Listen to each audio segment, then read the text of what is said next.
ये वीडियो सिर्फ मनोरंजन के उद्देश्य से बनाई गई है। इस कहानी में सभी पात्रों के नाम बदल दिए गए हैं।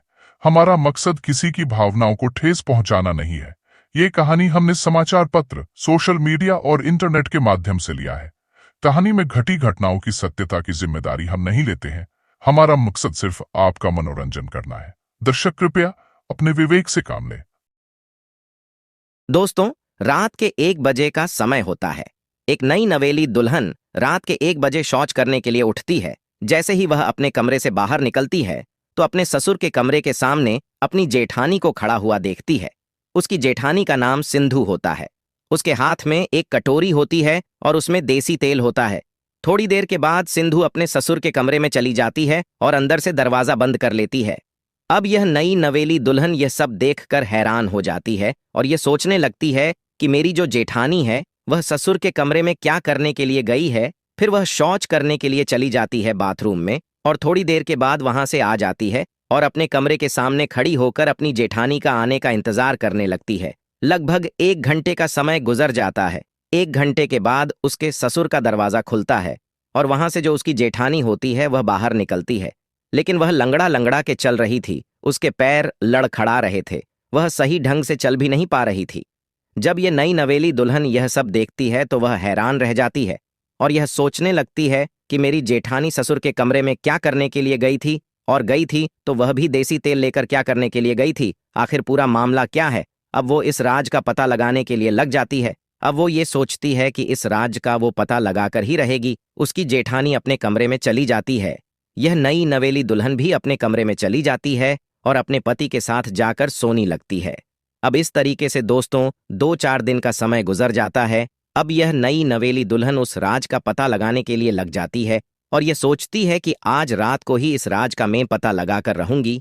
फिर रात के 1 बजे के करीब यह नई नवेली दुल्हन उठती है और एक कटोरी में देसी तेल लेती है और अपने ससुर के कमरे में चली जाती है।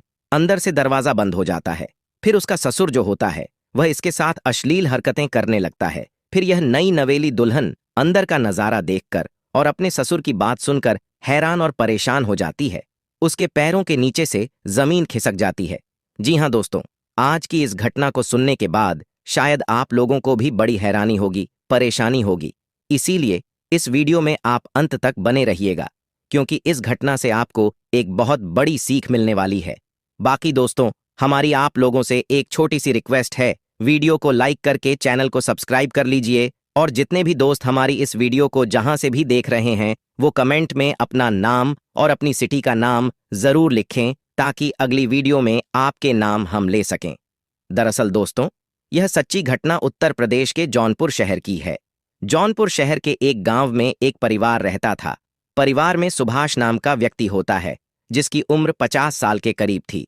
सुभाष खेती किसानी किया करता था और उसी से अपने परिवार का पालन पोषण किया करता था। सुभाष की पत्नी का 2 साल पहले ही एक बीमारी के चलते देहांत हो जाता है। सुभाष के 2 बेटे होते हैं। बड़े बेटे का नाम सुरेंद्र होता है और छोटे बेटे का नाम प्रमोद होता है। बड़ा बेटा सुरेंद्र सऊदी अरब में रहकर एक कंपनी में जॉब करता था और अपने घर बहुत कम आया करता था। अच्छा, छोटा बेटा जो प्रमोद होता है वह जवान हो चुका था। अब उसके पिता सुभाष को उसकी शादी की चिंता सताने लगी थी। इसलिए उन्होंने अपने कई जानकार लोगों से कहा था कि वह अपने बेटे प्रमोद की शादी करना चाहते हैं। कोई अच्छा रिश्ता बताओ। 1 महीने के बाद एक व्यक्ति एक रिश्ता लेकर आता है। उस लड़की का नाम रीना होता है। रीना की उम्र भी ज्यादा नहीं थी। वह देखने में बहुत खूबसूरत थी। अब सुभाष रीना को देखने के लिए उसके घर पर पहुंच जाता है और जब रीना को देखता है तो एक ही नज़र में पसंद कर लेते हैं। फिर प्रमोद और रीना का रिश्ता पक्का हो जाता है और 6 महीने के बाद इन दोनों की शादी होती है। 6 महीने के बाद प्रमोद दूल्हा बनता है और बारात लेकर रीना के घर पर पहुंच जाता है और रीना को अपनी दुल्हन बनाकर घर लेकर आ जाता है। दोस्तों, फिर रीना को उसके कमरे में बैठा दिया जाता है और रात के 11 बजे प्रमोद अपनी पत्नी रीना के कमरे में आता है और उसके पास आकर बैठ जाता है और उसका जब घूंघट उठाता है, उसे देखता है तो खुश हो जाता है। फिर वह 1 घंटे तक रीना से बातचीत करता है और थोड़ी देर के बाद यह दोनों संबंध बनाने लगते हैं। एक दूसरे के साथ सुहागरात मनाते हैं और जब थक जाते हैं तो फिर सो जाते हैं। फिर अगले दिन जब सुबह होती है तो जो शादी में मेहमान आए हुए थे वह जाने लगते हैं। फिर दोपहर का खाना पीना खाते हैं और इस तरीके से शाम हो जाती है। अब रात के 10 बजे करीब रीना अपने पति प्रमोद का आने का इंतजार करने लगती है। रात के 10 बजे के करीब प्रमोद भी अपनी पत्नी रीना के कमरे में जाता है और उससे बातचीत करने लगता है और फिर उसके साथ संबंध बनाने लगता है। रीना अपने पति प्रमोद की मर्दानगी से काफी खुश थी। अब इस तरीके से दोस्तों 10 दिन का समय गुजर जाता है। 10 दिन के बाद एक दिन रात का समय होता है। रात को 1 बजे के करीब रीना शौच करने के लिए उठती है। जैसे ही वह अपने कमरे से बाहर निकलती है तो देखती है कि उसके ससुर के कमरे के सामने उसकी जेठानी खड़ी हुई होती है। उसके हाथ में एक कटोरी होती है और उसमें देसी तेल होता है। सिंधु अपने ससुर के कमरे में चली जाती है और अंदर से दरवाजा बंद कर लेती है। अब रीना जब यह सब देखती है तो दंग रह जाती है और यह सोचने लगती है कि मेरी जेठानी जो है वह मेरे ससुर के कमरे में क्या करने के लिए गई है। अगर गई है तो उसके हाथ में जो कटोरी थी उसमें देसी तेल था, वह देसी तेल लेकर क्यों गई है? आखिर इसका राज क्या है? अब वह इस राज का पता लगाने के लिए लग जाती है। अब इस तरीके से दोस्तों 1 घंटे का समय गुजर जाता है। 1 घंटे के बाद सिंधु अपने ससुर के कमरे से बाहर निकलती है। वो लड़खड़ा कर चल रही थी, उससे अच्छा से चला भी नहीं जा रहा था।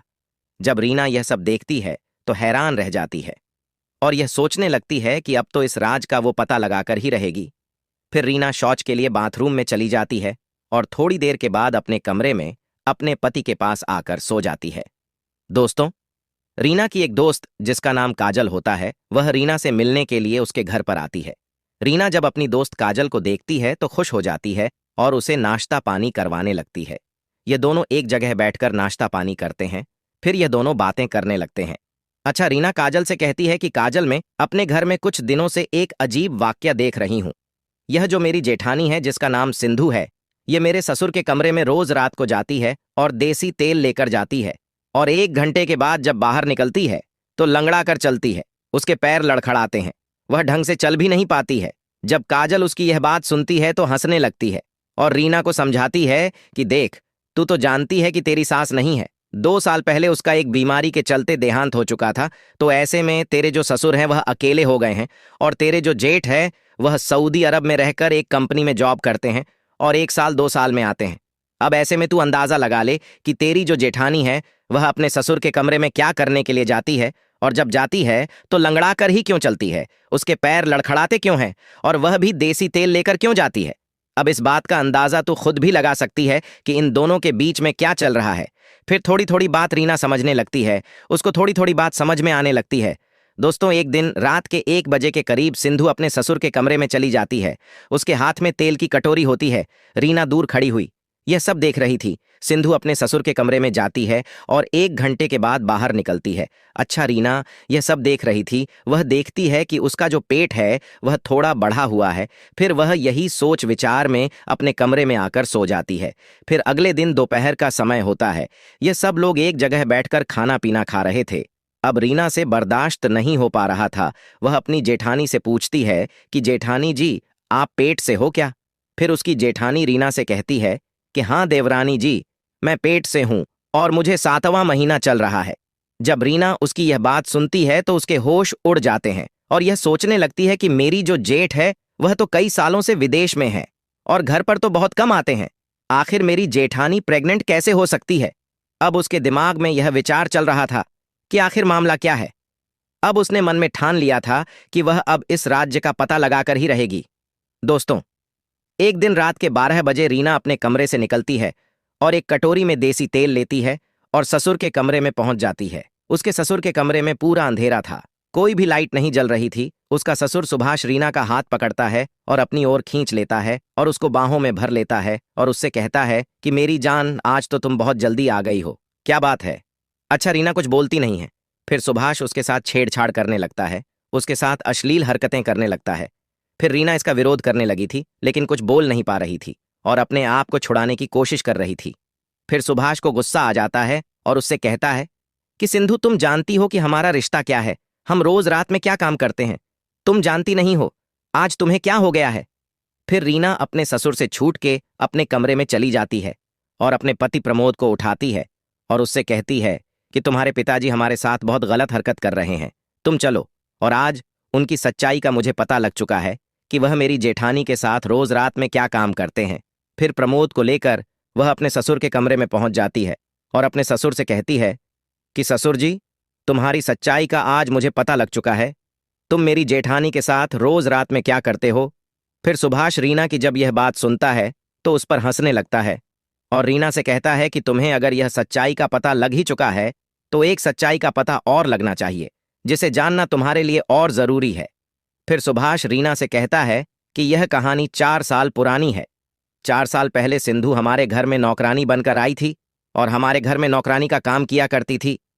मेरी पत्नी को कैंसर था। मैंने उसको ठीक कराने के लिए कई बड़े अस्पताल के चक्कर काटे, लेकिन उसको बचा नहीं पाया और कैंसर की वजह से उसका देहांत हो चुका। अब मैं अपने घर में अकेला हो चुका था। मुझे मेरा घर काट खाने को दौड़ता था। मुझे भी अकेलापन महसूस होता था। इस तरीके से धीरे धीरे मेरा मन जो है सिंधु के ऊपर चला जाता है और उससे मैं प्रेम करने लगता हूँ, मोहब्बत करने लगता हूँ। धीरे धीरे सिंधु भी मैं मेरे ऊपर आकर्षित होने लगी थी और थोड़ी दिनों के बाद हम दोनों में बात खुल जाती है। और एक दिन ऐसा आता है कि रात के समय में हम दोनों में अवैध संबंध स्थापित हो जाते हैं। अब मैंने सोचा कि इसके बारे में समाज को पता लगेगा तो लोग तरह तरह की बातें करेंगे, इसीलिए मैं चोरी छुपे सिंधु से शादी कर लेता हूँ और उसे अपनी पत्नी बना लेता हूँ।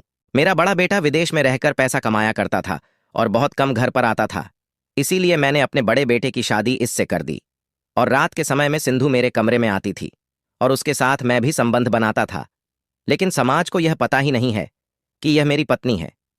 रीना जब उसकी ये बात सुनती है तो दंग रह जाती है और अपने ससुर सुभाष से कहती है कि तुम अगर समाज के सामने इसको अपनी पत्नी बना लो तो सबसे अच्छा रहेगा। अब सुभाष को इसके बारे में समझ आ जाती है। वह समाज के सामने सिंधु से शादी कर लेता है और उसे अपनी दुल्हन बना लेता है। अब दोस्तों, इस तरीके से पूरा परिवार घर में खुशी से रहने लगता है। दोस्तों, इस कहानी को सुनाने का हमारा मकसद आप लोगों को परेशान करना या दिल दुखाना नहीं था, सिर्फ आप लोगों को सचेत और जागरूक करना था। मिलेंगे फिर एक नई वीडियो में। आप अपना और अपना